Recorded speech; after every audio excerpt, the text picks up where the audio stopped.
আমি মেয়ের বাবা কিছু জানি না। তোমার জানার দরকার কি? আমি বিরাট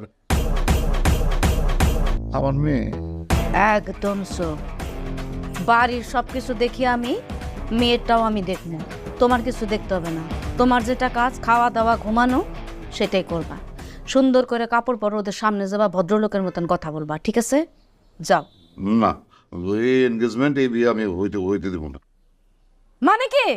না মানে আমার কথার উপরে কথা বলার ক্ষমতা তোমার কে দিছে? কে দিছে? আমি আবার কথা বলো, একটা কথা বলবা না আমার কথার উপরে। যা বলছি ঠিক সেটা করো। কি করতে পারছো? যা দেখতেছো সব আমার করা। আমি যা বলবো সেটাই বাড়িতে হবে, কোনো কথা নাই। যাও, তাড়াতাড়ি কাপড় পরো, শিগগিরই। আমি রেডি হইতে পারব না। এই এনগেজমেন্ট বিয়ে আমি হইতে দেবো না। দিবা না? না দিবা না? না